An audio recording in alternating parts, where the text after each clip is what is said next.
अभी हम लोग चर्चा करेंगे फिजिक्स में बल तथा गति के नियम। ठीक है ना, चैप्टर है बल तथा गति के नियम। उसमें पॉइंटिंग आप लोगों का संतुलित तथा असंतुलित बल। ठीक है ना, क्या है संतुलित तथा असंतुलित बल। इसको ध्यान से समझ लीजिएगा तो परेशानी नहीं होगा, नहीं समझिएगा तो पूरा जिंदगी भर देखते रह जाइएगा।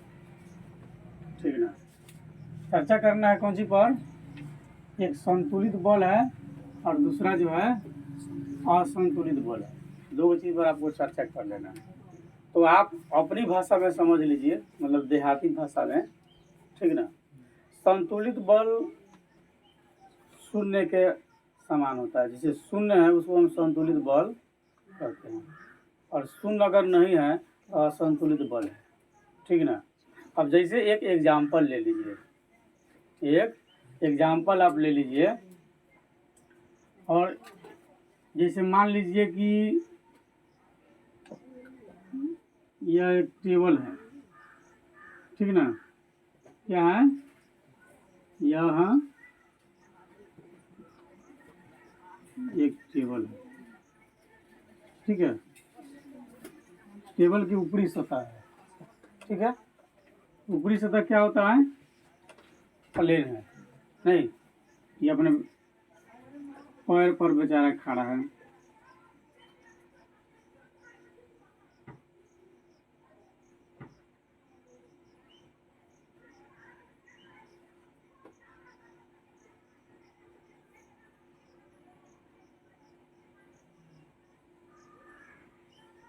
ठीक है, ये अपने पैर पर खड़ा है।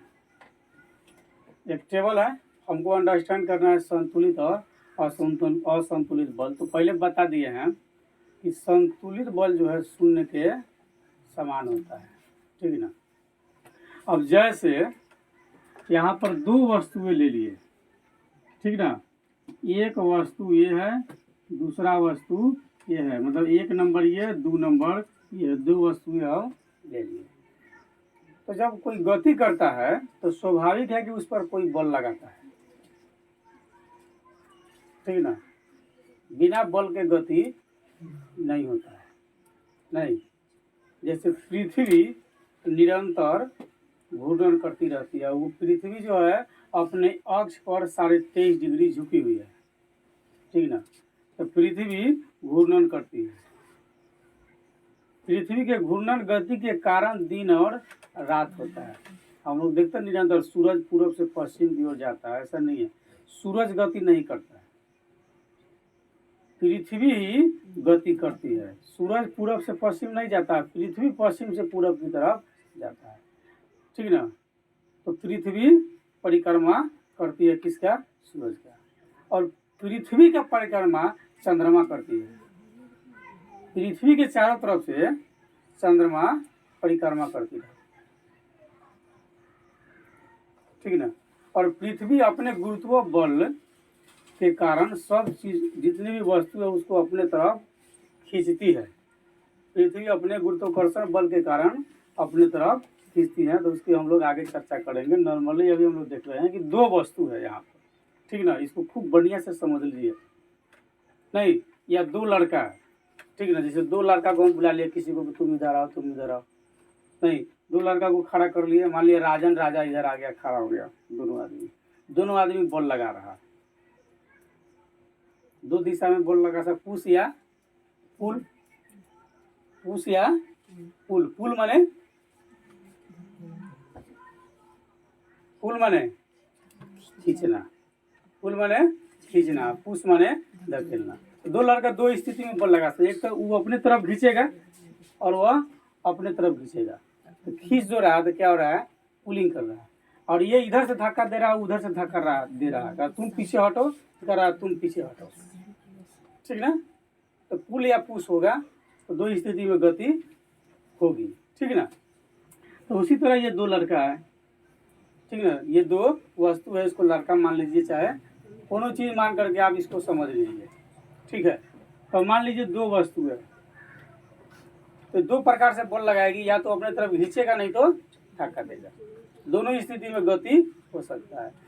यदि बल लगाने वाला जितना बल ये लगा रहा है उतना ही बल ये लगा रहा है, गति कौन करेगा?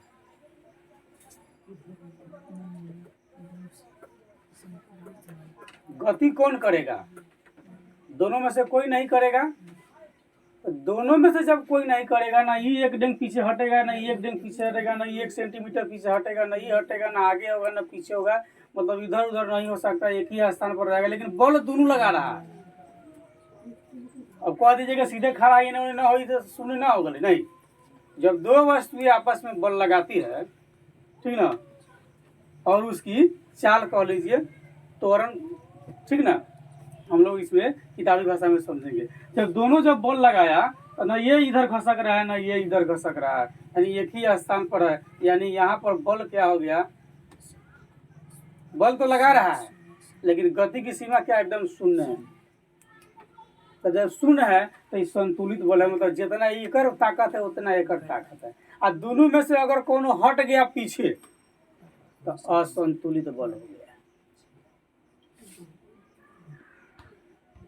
नहीं, अब ऐसे आसान भाषा क्या होगा, ठीक ना। मान लीजिए राजा बाबू और राजा बल लगा रहा है, राजा बरियार है, राजा बाबू को घींचने चला गया था, और असंतुलित बल है, एक का बल कम है एक का बल ज़्यादा है, नहीं, लेकिन दोनों अगर नहीं खींच पाया, दोनों एकदम डटा हुआ है, ठीक ना, तो यहाँ पर त्वरण शून्य हो जाएगा। और जब शून्य हो गया तो क्या, यानी कि संतुलित बल है, ठीक है ना। यानी कि न इसकी दिशा बदलेगी, न दशा बदलेगी, न आकार बदलेगा, न प्रकार बदलेगा, सब अपने ही स्थान पर एकदम रहेगा, तो ये संतुलित बल है, ठीक है। अगर इधर उधर हो गया तो क्या हो गया? असंतुलित बल हो गया। इसी पर हम लोग को चर्चा करना है, संतुलित बल और असंतुलित बल पर चर्चा करना है, ठीक ना।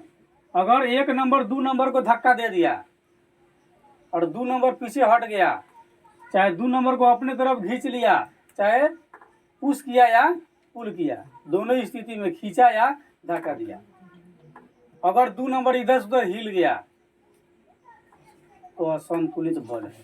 यहाँ पर बल क्या है? असंतुलित है, यानी कि एक के पास ज्यादा है और दूसरे के पास कम है, तो क्या हो गया?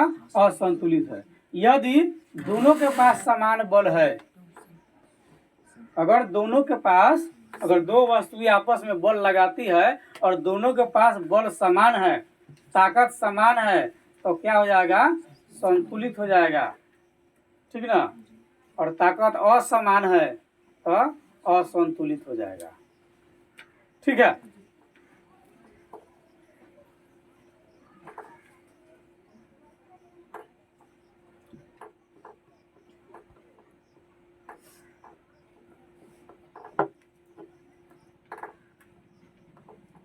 कुछ और अंडरस्टैंड कर लेते हैं हम लोग, ठीक ना। जैसे देख रहे थे कि अगर दोनों जो है एक ही स्थान पर रहेगा तो संतुलित है और नहीं रहेगा तो असंतुलित है, ठीक है। यानी घट बढ़ जाएगा तो क्या हो जाएगा? असंतुलित हो जाएगा, यानी कि उसमें त्वरण उत्पन्न हो जाएगी। अब त्वरण यही से समझ लीजिए, त्वरण उत्पन्न कब होगी? जब एक वस्तु दूसरे पर बल लगाएगा और एक का बल, यानी पहले वस्तु का बल दूसरे से कम या ज्यादा होगा, तो उस स्थिति में त्वरण उत्पन्न होगा। त्वरण उत्पन्न कैसे होता है? जब दो वस्तुएं आपस में बल लगाती है और एक का बल दूसरे की अपेक्षा कम या ज्यादा होती है, तो उस स्थिति में क्या होता है? त्वरण उत्पन्न होता है, ठीक ना। किताब में रटने की भरोसा से नहीं रहिए, एकदम कॉन्फिडेंस के साथ रख लीजिए कि इस चीज को संतुलित कहते हैं और इसको असंतुलित कहते हैं। एग्जाम में लिखा रहता है, परीक्षार्थी यथासंभव अपने ही शब्दों में उत्तर दे, अपने भाषा में उत्तर दे। आप अपनी भाषा में उत्तर दे सकते हैं, बात उसको समझ में आनी चाहिए कि आप कह क्या रहे हैं, ठीक ना। तो संतुलित बल कन्फर्म हो गया, असंतुलित बल कन्फर्म हो गया। और त्वरण कब उत्पन्न होगा? संतुलित बल में कि असंतुलित में? त्वरण कब उत्पन्न होगा? असंतुलित में।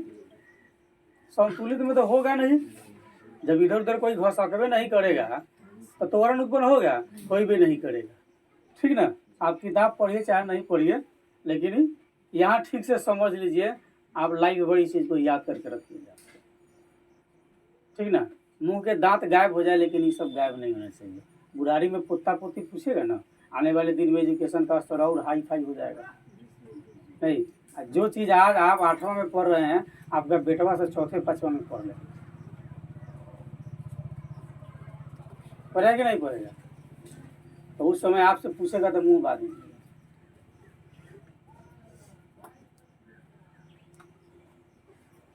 ठीक है, तो संतुलित और असंतुलित हो गया। त्वरण समझ गए कि त्वरण किसे कहते हैं? सबको अपने से लिख के ले आना है। नहीं, चलिए, तो जब बल जो है असंतुलित होगा तो त्वरण उत्पन्न होगा, यानी कि बल क्या हो गया यहाँ पर? अशून्य हो गया। परिणामी बल क्या हो गया? अशून्य। ठीक ना? दो चीज यहाँ पर हुआ, एक में हुआ शून्य, नहीं, दूसरा हो जाएगा अशून्य।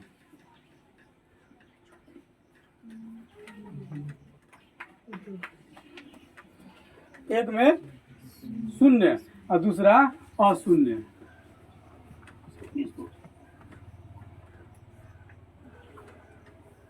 ठीक है, इसमें त्वरण उत्पन्न होगा, यानी कि इसका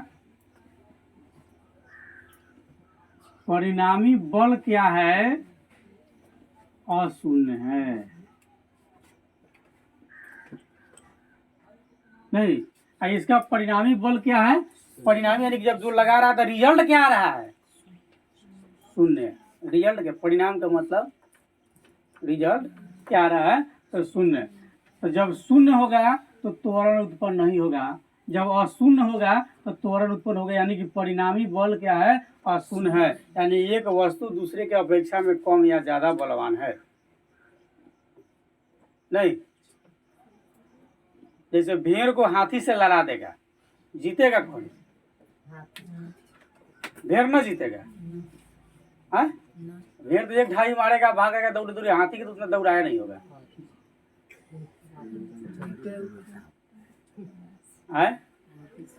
क्या बोला जी?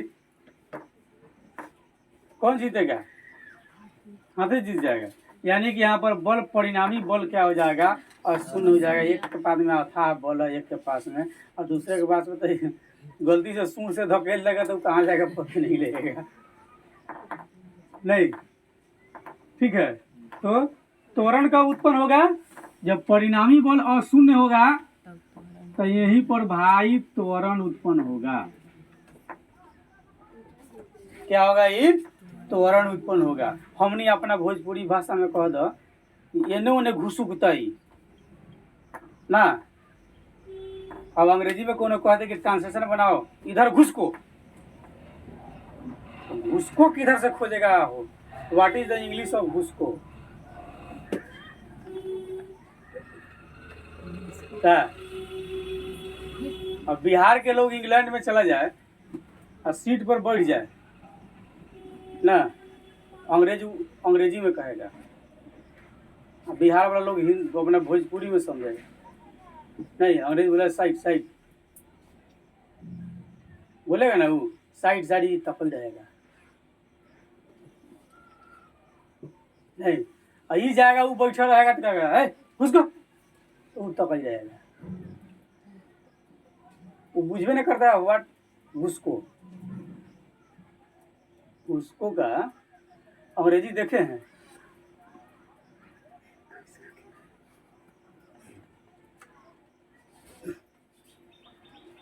चलिए, तो यहाँ पर क्या हो जाएगा? त्वरण उत्पन्न हो जाएगा। त्वरण मतलब हमने समझ लिया कि इधर उधर जो गति जो करता है, यानी वस्तु के दिशा में परिवर्तन होगा, आकार में परिवर्तन हो सकता है, ठीक ना, यानी दिशा, आकार, आकृति में बदलाव हो सकता है। तो क्या होगा? परिणामी बल अशून्य होगा तो वही हो सकता है, अन्यथा नहीं होगा। और यदि परिणामी बल शून्य होगा तो कोई परिवर्तन नहीं होगा। जब परिणामी बल अशून्य होगा तब ये त्वरण उत्पन्न होगा, अन्यथा त्वरण उत्पन्न नहीं होगा। ठीक ना? चलिए, अब इसका डिफिनेशन कन्फर्म कर देते हैं। यदि बलों का एक समूह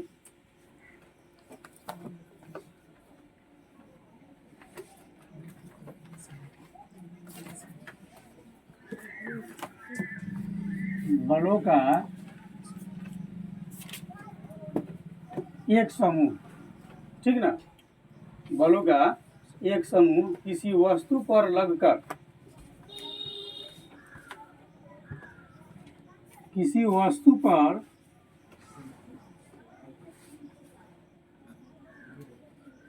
लगकर, यदि बलों का एक समूह किसी वस्तु पर लगकर उसमें त्वरण उत्पन्न नहीं करता, क्या है, उसमें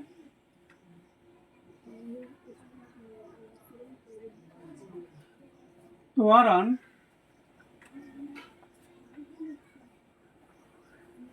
उत्पन्न नहीं करता, ठीक ना, यदि त्वरण उत्पन्न नहीं करता तो बलों को हम संतुलित बल कहते हैं। नहीं करता है तो उस बल को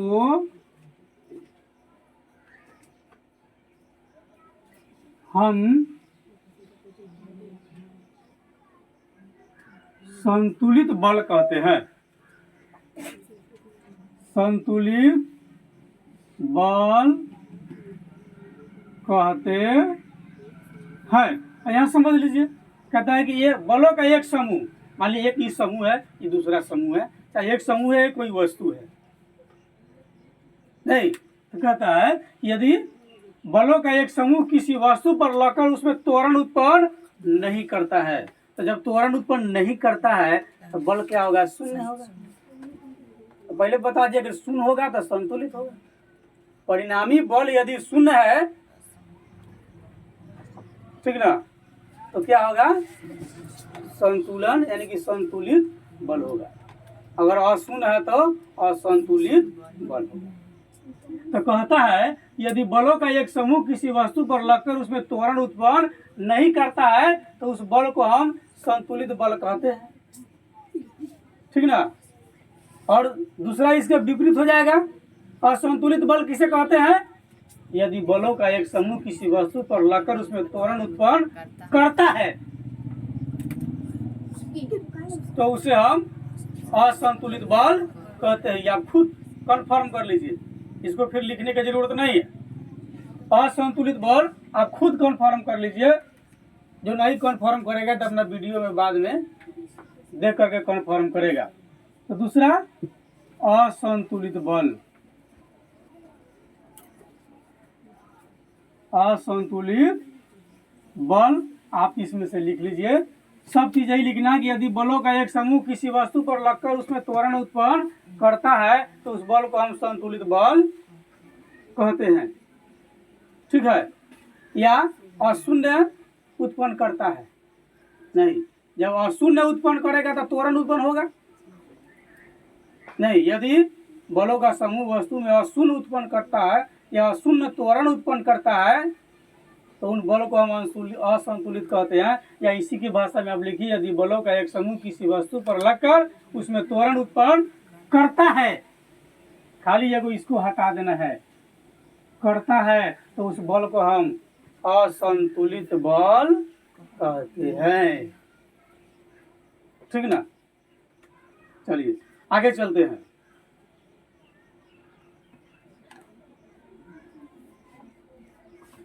अब बल के प्रकार पर चर्चा करते हैं, ठीक ना। वस्तुओं पर आरोपित होने वाले बल को हम दो वर्गों में बांट सकते हैं, ठीक ना। अगला पॉइंट है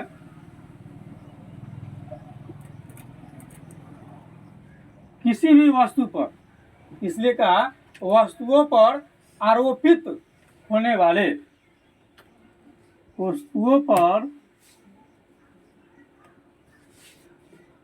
आरोपित यानी उस पर लगने वाला, हमने अपना भाषा में कह ले तो बल जो लगता है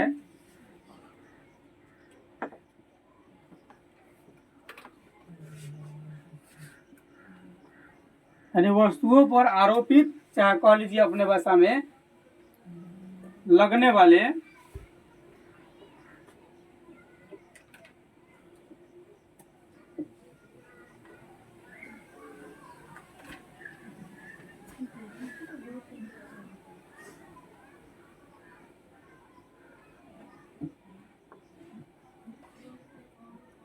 या आरोपित होने वाले बलों को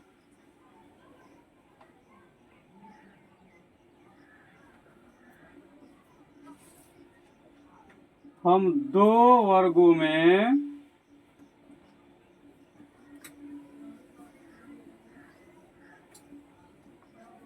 बांट सकते हैं। कितने वर्गों में बांट सकते हैं? 2 वर्गों में बांट सकते हैं। नंबर 1,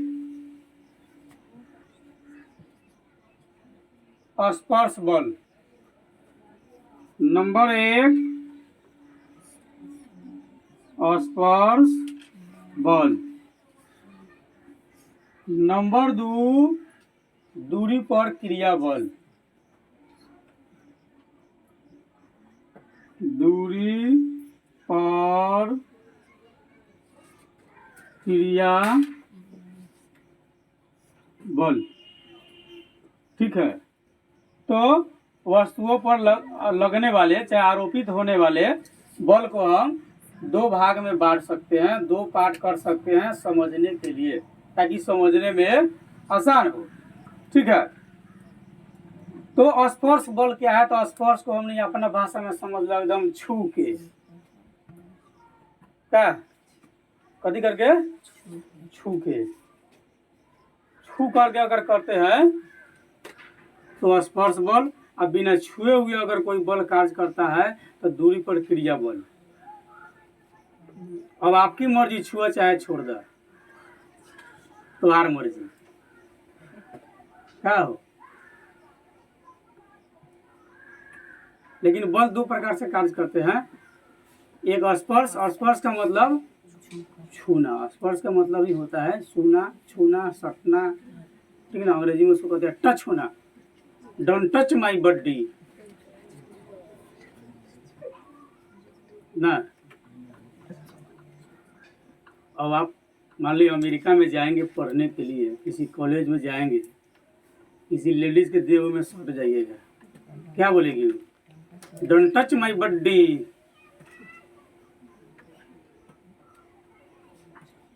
नहीं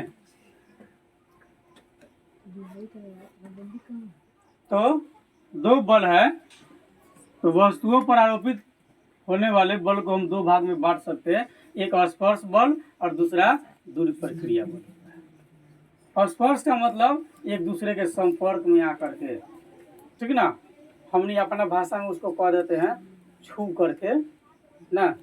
छू करके देख लेंगे, सट करके जो गति होता है, ठीक ना, वो क्या हो गया? स्पर्श बल हो गया। ठीक है, तो स्पर्श बल भी आप कन्फर्म पर बोल लीजिए, समझ लीजिए कि स्पर्श बल क्या है। यानी कि जब एक वस्तु दूसरी वस्तु के संपर्क में हो, यानी कांटेक्ट में हो, तो दोनों एक दूसरे पर बल लगा सकते हैं। ठीक ना, दोनों एक दूसरे पर बल लगा सकते हैं। नहीं, यानी कि 2 आदमी आपस में कुश्ती लड़ रहा है, क्या प्रिंस रोशन को कुश्ती लड़ा दो, दोनों आपस में कुश्ती लड़ रहा है। नहीं, प्रिंस रोशन को पकड़ा, रोशन प्रिंस को पकड़ा है, दोनों एकदम जोर से पकड़े हुए हैं। दोनों जो बल जो लगा रहा है, कौन बल है? स्पर्श बल है। कौन बल है? स्पर्श बल है। और बिना छुए हुए जो क्रिया करता है वो कौन है? दूरी पर क्रिया बल। नहीं, अब किसी को हम कोई आ रहा ना बोलेंगे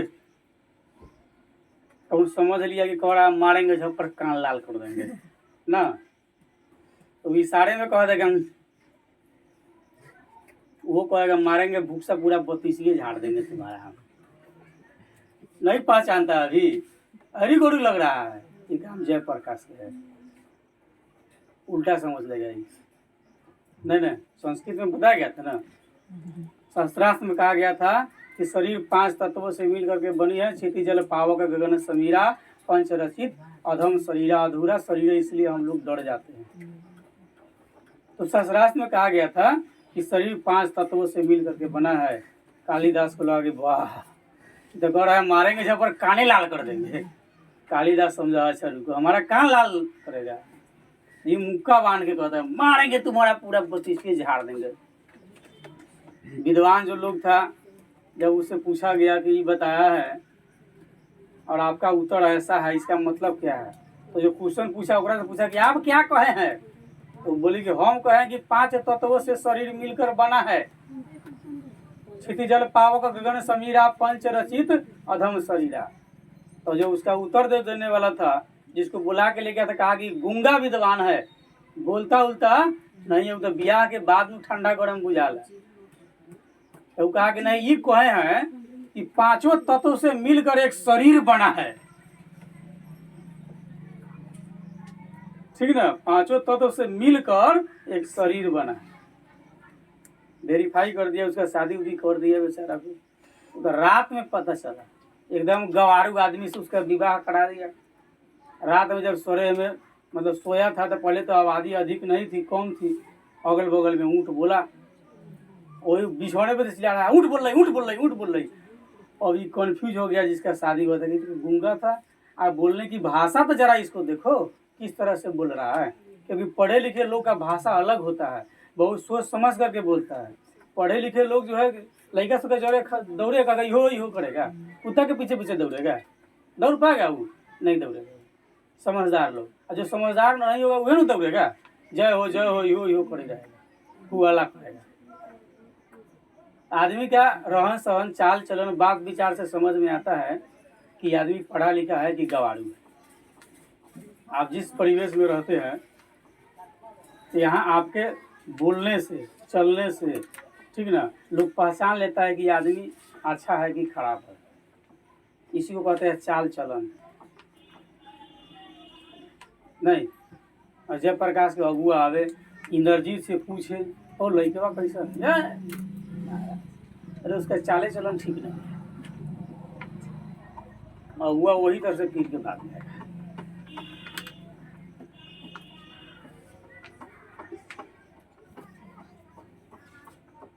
ठीक है, दोस्ती किया ओकरा से बच के रहना, ना तो परवल बेचे भेज देगा भागलपुर।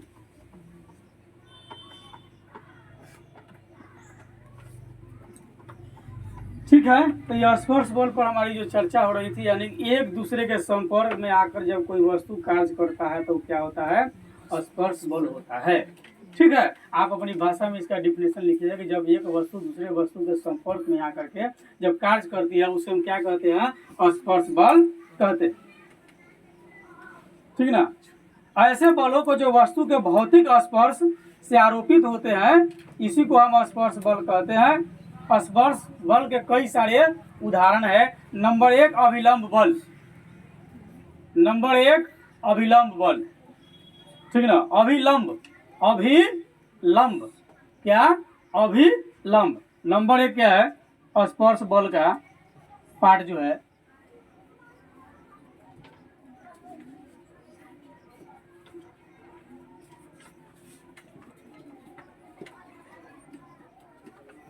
आपके स्पर्श बल क्या है, ये स्पर्श बल है।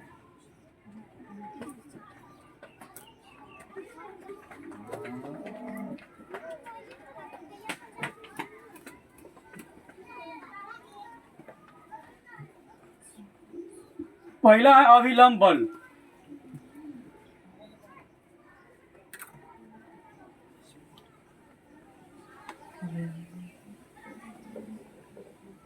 अभिलंब बल, ठीक है।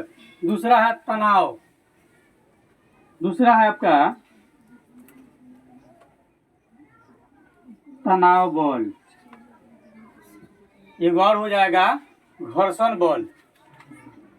क्या हो जाएगा, घर्षण।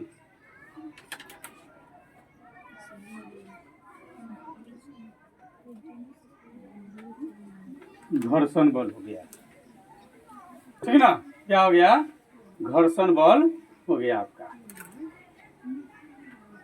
तो स्पर्श बल हम कन्फर्म बोलिए हैं कि जब वस्तु एक दूसरे के संपर्क में आकर जो कार्य करता है वो स्पर्श बल है। बिना छुए कार्य नहीं कर सकता है स्पर्श बल में। एकदम छुए के काम करेगा। तो कहिए दिया कि छुआ चाहे छोड़ दो तुम्हार मर्जी। अब आपके ऊपर डिपेंड करता है जैसे करना। न छुएगा तो दूरी पर क्रिया बल करना होगा, और छू के कीजिएगा तो स्पर्श बल हो जाएगा। तो स्पर्श बल 3 तरह से कार्य करती है। जब स्पर्श बल वस्तु के संपर्क की सतह के लंबवत होती है, यानी कि वस्तु की सतह के लंबवत, एक वस्तु यहाँ है दूसरी वस्तु यहाँ एकदम लंबवत होगा, अभिलंब यानी वस्तु के सतह के एकदम लंबवत होगा। एक वस्तु इधर है, यहाँ है, दूसरा वस्तु यहाँ है, इसके सतह के क्या है, दूसरा वस्तु लंबवत है, तो उन्हें हम अभिलंब बल कहते हैं। जैसे एक उदाहरण ले ले हम लोग, एक किताब टेबल पर रखी हुई हो, एक किताब टेबल पर रखी हुई हो, तो किताब टेबल पर नीचे की ओर और टेबल किताब पर ऊपर की ओर बल लगाते हैं। नहीं, बल टेबल और किताब की सतह के लंबवत होता है, तो हम कहते हैं कि किताब टेबल पर नीचे की ओर और टेबल किताब पर ऊपर की ओर बल लगा रहा है। ठीक ना। इसके कहने का मतलब है कि मान लीजिए टेबल है, क्या है, टेबल है, इस पर हम कोनो चीज को डालेंगे, जैसे इस पर डाल दिए को 5 किलो, क्या डाल दिए, 5 किलो, और टेबल बड़ियार ना हो, ये टेबल हो ऊपर से कपड़ा तानल हो, टेबल के ऊपर से आकार का कपड़ा ऊपर से 5 किलो डाले, 5 किलो किधर जाएगा, नीचे आएगा, यानी कि ऊपर से 5 किलो यानी कि ऊपर से रखा हुआ वस्तु इसको नीचे की तरफ बल लगा रहा है, क्या कर रहा है, नीचे की तरफ बल लगा रहा है। अगर टेबल स्ट्रांग है तो उस पर रखेंगे तो नीचे आने देगा, वो रोक करके रखेगा ना, कहेगा रुक, ना कहेगा ठहरो, क्या हिलल कर रहा है, तो क्या हो गया, बल एकदम लंबवत लग रहा है। अगर यहाँ से छोड़ेंगे बीच में टेबल नहीं हो, अगर यहाँ से एक ढेला को छोड़े बीच में कुछ नहीं है, ढेला बुझल, ढेला हमने बुझले खाली बिहारी लोग ढेला, अब भारत वाला क्या, हमने अंग्रेज से झगड़ा करी ना, अब मार ढेला के ओकर कपार फोड़ देवल जाए ना। जब कोर्ट में जाएगा उसका जज पूछेगा बताओ कौन मारा, जयप्रकाश, कथी से मारा था, ढेला से, उसको तो मालूम नहीं है व्हाट से इन द इंग्लिश ढेला, ढेला को अंग्रेजी में क्या कहते हैं, कहेगा ढेला, जज कन्फ्यूज हो जाएगा, कहेगा व्हाट ढेला, ढेला क्या, बुझबे नहीं करेगा, कहेगा जाओ बिहारी को फ्री करो। यानी कि कंप्लेनर अपनी कंप्लेन सुनाने में जो है क्या हो गया, असमर्थ हो गया, उसकी बात को जज साहब समझ नहीं रहे। जज साहब को जो ढेला देखे तब नहीं समझे व्हाट मीन्स ढेला, तो हम ये समझते हैं ढेला, ठीक ना। अब बिहारी लोग तो सब खूब समझता है, ठीक ना। अब ढेला को यहाँ से छोड़ेंगे हम, ये सीधे आएगा कि तिरछा आएगा, सीधा आएगा। बल जो लगा रहा है लंबवत है कि टेढ़ा है, बल जो लगा रहा है लंबवत है कि टेढ़ा है। बउआ खुशबू, वेयर आर यू सीइंग, केने देखा तारू, न समझबू तो देखते रह जाइबू। चर्चा हम लोग क्या, लंबवत बल, जब वस्तु को यहाँ से हम छोड़ेंगे तो सीधे आएगा, तो एकदम सीधे, यानी कि एक वस्तु के सीधे लंबवत हो, तो सीधे लंबवत हो गई, टेढ़मेढ़ होगा नहीं होगा, एकदम सीधे नीचे गिरेगा, ये क्या हो गया, लंबवत बल हो गया। क्या है, लंबवत बल, यानी कि यह एक दूसरे से टकराते हुए आ रहा है, इस बीच में गुरुत्वाकर्षण बल से नीचे की तरफ खींच रहा है और टकरा रहा है, वायु से टकराते हुए आ रहा है, हवा से घर्षण करते हुए आ रहा है, हवा में बल होता है कि ना, न होता है तो कैसे अल्वेस्टर उधिया के ले जाता है। हवा में बल होता है, न होता है तो टायर में ट्यूब में कस देता तो कैसे टाइट कैले रहता है ना। बड़का टायर अगर आवाज करे ते अगर वहाँ रहे तो तारा के ले ही चल जाएगी, तोरों को गेंद की तरह उड़ा दी एकदम धाम से। हवा में भी बल होता है कि हुआ। ठीक है, यह जो बल जो लगाया क्या है, लंबवत बल लगाया, यानी कि स्पर्श बल का पहला है लंबवत बल, यानी कि एकदम सीधी बल लगाता है, टेढ़ा मेढ़ा नहीं लगाएगा, एकदम सीधी बल लगाता है, उसको हम लंबवत बल कहते हैं। यानी कि जब स्पर्श बल वस्तु के संपर्क की सतह के लंबवत हो, एकदम सामने, इधर उधर तैको नहीं।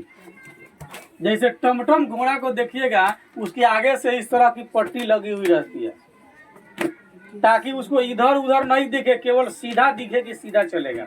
इधर उधर देखेगा नहीं, इधर उधर देखेगा तो गड़बड़ा जाएगा, रास्ते में दूसरा घोड़ा घोड़ी मिल जाएगा तो वही तरह रुक जाएगा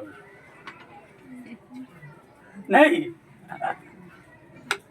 और सीधे वो अगर देख रहा है तो यहाँ से दिख रहा है कि वहाँ है, जब नजदीक जाते जाते तो उसको आगे ना दिखेगा, बगल में दिखबे नहीं करेगा, वो कंफ्यूज हो जाएगा, इसलिए आगे जाते रह जाएगा। एकदम लंबवत देखना उसको। अब तो टमटम घोड़ा के जमाना भी धीरे धीरे खत्म हो गया, अब नहीं चलता है। कहीं जाना होता तो पहले रिक्शा चलता था, रिक्शा वाला भाई रिक्शा पर बैठाया ना, रिक्शा को खा गया निरहुआ रिक्शा वाला ना जी। रिक्शा को कौन खा गया? निरहुआ रिक्शा वाला। फिल्म लेके आया निरहुआ रिक्शा वाला और रिक्शे को खा गया। अब रिक्शा नहीं दिखता है हम लोगों के क्षेत्र में, और कहीं होगा, लेकिन हम लोग जिस परिवेश में रहते हैं इस परिवेश में रिक्शा अब न दिखता है, इसलिए सब रिक्शा वाला को खत्म कर दिया निरहुआ रिक्शा वाला। आखिर यादव जी है ना, सांसद बनने के बाद अभी अही रेजिमेंट लेकर के आया है, कहा कि अही रेजिमेंट पास कीजिए और जब युद्ध होगा तो सबसे पहले अहिर अपनी छाती को आगे रखेगा, पहला गोली अहिर खाएगा, उसके बाद दूसरा कोनो खाएगा, इसलिए अहिर रेजिमेंट को पास किया जाए। और वास्तविकता भी है, किसी भी युद्ध में अहिर पीछे नहीं हटेगा, बाद में जो हो, लेकिन उस समय एक कदम भी पीछे अगर हट गया तो पक्का अहिर नहीं होगा ना। चलिए, तो हम लोग अभी चर्चा कर रहे हैं अविलंब बल पर। एकदम सीधा नाके के सामने, बुझे तरह न, मान ली पंकज के ससुरारी जाए के हो, एक के मम्मी बता दी बबुआ एकदम नाके के सामने जाइए, तैको एने ओने ना हो ना तो भूला जाइब, एकदम नाके के सामने जाएगा, नाके के सामने नहीं। रास्ते में पेड़ पड़ेगा ना तो पेड़ के इधर से चढ़ के उधर में उतरेगा, और गाड़ी घोड़ा फेंटा जाएगा तो साइड से नहीं कटेगा, एकदम ये पर बाहर चढ़ के ऊपर में चलेगा, ऊपर चढ़ेगा तो गाड़ी आगे बढ़ जाएगा नहीं, फिर वहीं पर बैठा लगे, जब गाड़ी उधर से रिटर्न आएगा वही तरह आएगा तो उतरेगा। एकदम नाके के सामने जाना है, इधर उधर नहीं जाना है, यानी कि इसको हम अभिलंब बल कहते हैं, ठीक ना। यानी जो लंबवत एक दूसरे के संपर्क से होती हुई लंबवत जो जाती है उसको हम अभिलंब बल कहते हैं। आप अपनी भाषा में लिखेंगे, एक दूसरे के संपर्क से होते हुए, ठीक ना, एकदम सीधी बल लगाती है, यानी कि लंबवत जाती है, सरल रेखा में जाती है, उसको हम क्या कहते हैं? लंबवत कहते हैं। जब यहाँ से ढेला चलेगा तो सीधे लंबवत आएगा और सीधी रेखा में आएगा, इसलिए यह अभिलंब बल का आपका उदाहरण हो गया। ठीक है, दूसरा है तनाव बल। स्पर्श बल में दूसरा होता है तनाव बल। तनाव मतलब घिंचा घिंची, तनाव मतलब घिंचा घिंची, हम घिंचा घिंची बुझ जाते हैं, तनाव नहीं बुझ पाते हैं। ना तो तान के ना, दे फैट तान के दिए हैं, साफ कान के से खून बिगने लगा है, हाई स्कूल में लड़का से जाके झगड़ा करता है तो देखिए यादव राजपूत फरिया लेगा ना। अगर है हिम्मत तो आ जाओ हाई स्कूल में फरिया लेंगे आज।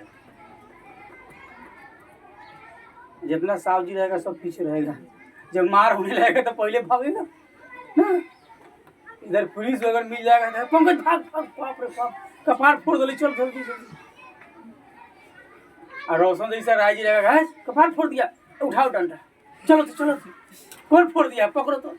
उसको भी मार करके कपार फोड़ा, उसका तीन गोड़ा का कपार फोड़ना तो ये कपार के 3 पार्ट कर दो उसको। साउदी झगड़ा नहीं करता है, और राय जी पीछे नहीं हटता है, समझे कि नहीं।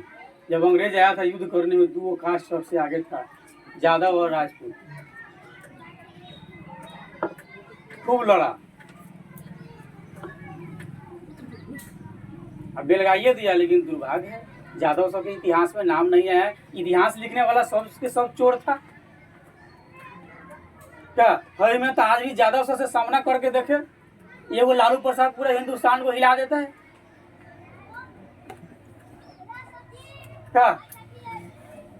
जो गलती करने के बाद भी न तो को डरे, उसी को न यादव कहते। जो ज्यादा अदब से हो उसी को यादव। ज्यादा मतलब अधिक अदब मतलब रोब दाब से रहे, उसी का नाम यादव है क्या। उसी का नाम क्या हो गया, यादव है। ज्यादा अदब से है, रोब दाब वाला। एकदम चोरी करे, उसके बाद हम चोरी किया रे, तुम देखा है, सामने वाला होगा ऐसे ये डर जाएगा, भाग रहे ज्यादा हो, छोड़ा कहाँ मुँह लगेगा, मार के नक्शा उक्सा सब बदल देगा, दिक्कत हो जाएगा। तो तनाव बल में हम थे कि तानने की मतलब, जैसे मान लीजिए एक रबर ले लिया, रबर समझते हैं, रबर को एक छोर से दूसरे छोर तक हम तानेंगे ना भाई, तो क्या हो जाएगा, तनाव बल हो गया। फिर छोड़ेंगे तो जाएगा ना। एक आदमी के नाक के सामने रबर रख के इसे कीजिए, इधर वाला छोड़िए ना, उसका नाक ना सुपनेखा के नाक हो गया था कहना। सुपनेखा पूछता है रामायण में थी, रामायण त्रेता युग में आया था ना, कृष्ण जी उसके बाद द्वापर युग में आए थे। हम लोग जिस डिस्ट्रिक्ट में है, द्वापर युग का एक मंदिर है, क्या किसी को पता है। द्वापर युग का मंदिर अभी यहाँ विराजमान है, जो द्वापर युग में बना गया था और अभी तक है, किसी को जानकारी नहीं। देवकुली धाम, जिसको देवकुली कहते हैं, यानी देवताओं के कुल का वह धाम है, इसलिए उसका नाम है देवकुली धाम। देवकुली कहते हैं, देवताओं के कुल का वह धाम है। नाम बाबा भुवनेश्वर नाम, अलग अलग नाम है भगवान शंकर की, विभिन्न स्थल पर प्रतिमाएं हैं, ठीक है, लेकिन वह द्वापर युग का ही मंदिर है। कई बार हम लोग परिप्रेक्ष्य में उसके बारे में सोच रहे थे कि ऐसा मंदिर है जिसमें कहीं से कोई गेट नहीं है। यदि आप लोग गए हो तो ज्ञात हो, नहीं गए हो तो जब जाएंगे तो ज्ञात होगी। एक टेम्पल है जिसमें किसी भी दिशा से गेट नहीं है।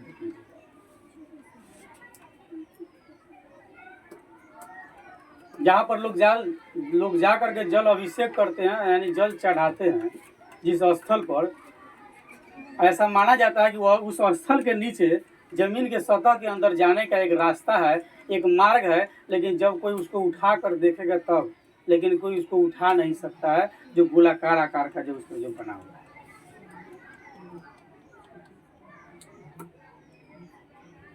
किसी साक्ष्य से यह मतलब किसी किताब से यह ज्ञात हुआ कि जो वह रास्ता जो है, जब महाभारत काल में, जब द्वापर युग महाभारत काल, ठीक है ना, द्वापर युग में ही महाभारत हुआ था। महाभारत काल में जब पांडव को जिस घर में बंद किया था, शायद वह घर वही है कि घर में आग लगने के बाद वही रास्ता है जो भगवान शंकर की लिंग रखी गई है। अगर उसको हटाया जाए तो वह वही रास्ता, जिस रास्ते से पांडव सभी लोग घर से बाहर हो गए थे और लेके घर में आग लगा दिए। आग लगने के बाद भी लोग नीचे से ही बाहर निकल गए और सुरक्षित बच गए। यह वही स्थान है और यह टेम्पल द्वापर काल के ही है। लोग झूठ पूछ के इधर उधर जाता है। बिहार के लोग सबसे ज़्यादा जाएंगे कहाँ? बाबा बैजू धाम। रावण जिस लिंग को उठा कर ले जा रहा था, नहीं, वहाँ पर एक चरवाहा को हाथ में पकड़वा दिया कि भाई जरा इसको पकड़े रहो, हम आते हैं लहू शंका होकर के। वो तो प्रकृति का रूल्स था, गया बेचारा लहू शंका में, तो लहू शंका क्लोजे नहीं हो रहा। इधर जिसको धरा दिया था वो यादव जी बड़ा शरीफ, जल्दी नाराज नहीं होता है, और जब नाराज होता है तो किसी से मानता हूँ तो नहीं है। नामे है जादव, मन में नहीं करेगा। क्या गाय को दूने लगेगा, जब गाय इधर उधर करेगा तो 2-4 फटा गरमायु देता है, ठीक से ना? खाए के बढ़िया खा ले बलू, और दूध दे बढ़िया ना दे बलू, नहीं ऐसा होता है। अब यादव जी को पकड़वा दिया लिंग को, और कुछ देर तक रावण आया नहीं, खिसिया के नीचे रख दिया, अपना घोड़े चल दिया। रावण जब नीचे रख दिया तो रावण का लहू शंका इंड हुआ। उधर से आ रहा था, देख रहा है लिंग यहाँ, जिसको दिया तो गया किधर, तो अपने घोड़े चला गया। वहाँ से उठाने की लाख प्रयत्न किया, क्योंकि वरदान था कि जहाँ रख दोगे वहीं रह जाएंगे, वहीं पर रख दिया। कुछ समय के उपरांत वर्तमान झारखंड में, और 15 नवंबर 2000 से ईस्वी से पहले बिहार में ही था, तो वहाँ जंगल इत्यादि था। कुछ लोग गाय भैंसी जो चराने जाते हर दिन वहीं पर बैठ करके अपना ऊंचा स्थान देख करके, स्ट्रॉन्ग देख करके उसी पर मूंछ पूरा करता था। और कथा के अनुसार भगवान शंकर जी एक दिन प्रकट हुए, बोले कि चेला मांगो क्या मांगता है, बहुत सेवा किया है तू हमारा, बहुत देह जाता हमारा, बोलो क्या मांगता है। अब राय जी बेचारा वो क्या मांगे, कुछ नहीं मांगा। तो कहा कि जाओ, इस स्थल का नाम पहले तुम्हारा नाम, बाद में हमारा नाम आएगा। तो बाबा बैजनाथ धाम, यानी बैजूनाथ, पहले बैजू बाद में नाथ, नाथ माने भगवान, और बैजू उस आदमी का नाम है। आज भी उस मंदिर पर ऊपर चढ़ने के बाद जब बारी आती है, झंडा इत्यादि लगाने की बारी जब आती है, तो उसी के परिवार के लोग चढ़ता है। दूसरा अगर चढ़ेगा तो ऊपर से गिर कर वहीं मर जाएगा। जो उसी के खानदान का है, पटी परदार, वही लोग चढ़ेगा, तो वहाँ पर तिरंगा चाहे किसी प्रकार के वस्तु को लगा सकता है। तो ओरिजिनल भोला बाबा इधर देवकुली धाम जाकर मांग के देखिए कि हे भगवान, हमारा के अपनी बार खूब नीमन ब्राइड ग्रूम मिले है।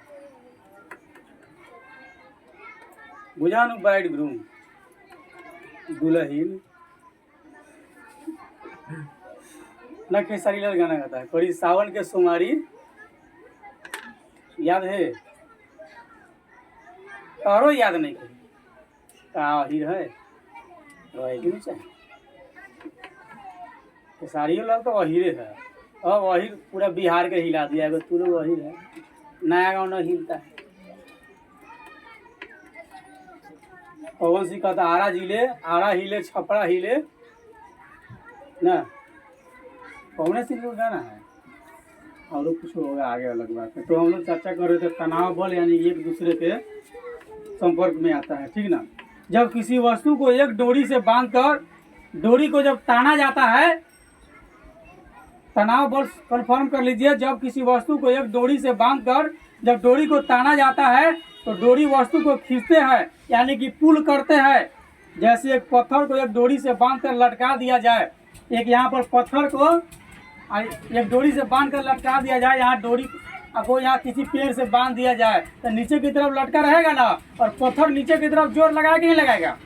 लगाएगा, नीचे की तरफ वह जोर लगाएगा, क्योंकि गुरुत्वाकर्षण बल के कारण वह नीचे की तरफ आएगा। तो जब नीचे की तरफ जब आता है, नीचे की तरफ जोर जब लगाता है, तो डोरी से बंधी वस्तु पर डोरी द्वारा लगाए गए बल के परिणाम को हम तनाव कहते हैं। उसके बाद है घर्षण, हमने अपना भाषा में समझ लो रगड़ा, रगड़ी ना। जब पहले मछली बनता था तो घर वाला कहता था घर वाली से, जाओ ना जल्दी मसाला रगड़ न लो, मतलब क्या होता है, घर्षण करता है ना। लोरिया होता है वो सिलौटी होता है, क्या मन करे तो पीस दो, तो क्या हुआ, अगर उसको पीस रहा तो क्या हो गया, वो घर्षण कर रहा है। पीस रहा तो क्या हो रहा है, घर्षण कर रहा है, एक दूसरे के संपर्क में वो रगड़ा रहा है, ठीक ना। तो घर्षण यानी कि मान लीजिए कि टेबल है, इस पर किसी वस्तु को इधर से उधर करते इधर से उधर कर रहे हैं, तो क्या हो रहा है, घर्षण कर रहा है। क्या हो रहा है, घर्षण कर रहा है। आप तलहटी को इस तरह से कीजिए, गर्म हो जाएगा, किसके कारण, घर्षण के कारण। ककही में बाल में ककही जो है, कई बार इस तरह से कीजिएगा तो उसमें चुंबकीय गुण आ जाएगा, और बिना सटाए हुए इस तरह से कीजिएगा तो वह हिलने लगेगा। इसके कारण घर्षण बल के कारण चुंबकीय गुण उत्पन्न होता है, ठीक ना। तो किसी सतह पर अगर कोई चीज अगर रखा हुआ है तो हम एक उंगली से उसको अगर इधर उधर थोड़ा धकेलते हैं ना, मान लीजिए कि टेबल पर किताब रखा है, हम उसको उंगली से धकेल रहे हैं, तो टेबल जो है, टेबल और किताब के बीच में क्या हो रहा है, घर्षण हो रहा है। उंगली से हम धक्का दे रहे हैं, लेकिन कोई है जो उसको रोक रहा है। ऐसा नहीं कि हम ऐसे छुएंगे और भाग जाएगा, ऐसा होगा नहीं, कोई है जो उसको रोक रहा है, ठीक है। तो टेबल पर जो किताब हम अगर उसको छूते हैं ना, तो एक विपरीत दिशा में बल जो है लगता है, अर्थात यह बल संपर्क सतह के समांतर होता है, और संपर्क सतह के समांतर लगता है, इसलिए इस बल को हम क्या कहते हैं, घर्षण बल कहते हैं। क्या कहते हैं, घर्षण बल कहते हैं, ठीक ना। जब एक वस्तु दूसरे के संपर्क में हो और उस पर तीसरा कोई व्यक्ति अगर बल लगाता है तो घर्षण उत्पन्न होता है। चिकना सतह में घर्षण कम उत्पन्न होगा, उबड़ खाबड़ सतह में घर्षण ज्यादा उत्पन्न होगा, ठीक ना।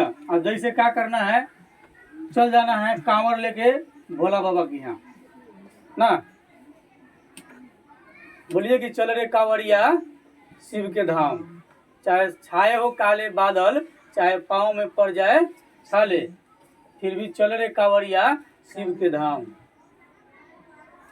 अब बाबा जिसको बुलाता है वही जाता है, सब नहीं जा सकता है। कुछ लोग सोचते रह जाएगा नहीं जाएगा, और जब बुलाएंगे तो चलिए जाएंगे, नहीं तो चलने के क्रम में अगर रास्ता समतल हो, चिकना हो, तो पाँव फूटने का भय कम रहता है, और रास्ता उबड़ खाबड़ हो, रोड़ा रोड़ी से भरल हो, तो पाँव ज़्यादा फूटेगा कि नहीं फूटेगा, फूट जाएगा ना पाँव। तो घर्षण किस में ज़्यादा हो रहा है, चिकना में या उबड़ खाबड़? नहीं, हम टेबल पर एक गोली को यहाँ से लुढ़काते हैं, हल्का बल दिए इस पार से उस पार चला जाएगा। हमारे घर में फर्श होगी, फर्श पक्का पीटल, ऊपर अगर किसी चीज को, शीशा के गोली को अगर लुढ़काएंगे, हल्का लुढ़काएंगे तो कुछ दूर तक चला जाएगा। कारण क्या है, क्योंकि फर्श और उस गोली के बीच में घर्षण बहुत कम हो रहा है। घर्षण एक वस्तु का विरोध भी करता है, यानी हम इस पर गोली रखा हुआ है, इसको हम इधर से धक्का दे रहे हैं, इसका विरोध कौन कर रहा है, टेबल का सतह कर रहा है। विरोध कौन कर रहा है, टेबल का सतह कर रहा है, तो विरोध भी करता है। लेकिन घर्षण अगर सतह चिकनी हो तो घर्षण कम होती है, अगर सतह उबड़ खाबड़ हो तो घर्षण जो है अधिक होता है, ठीक है। ये घर्षण बल की हम लोग चर्चा कर रहे थे, यानी कि आज हम लोग पढ़ लिए स्पर्श बल पर एकदम परफेक्ट।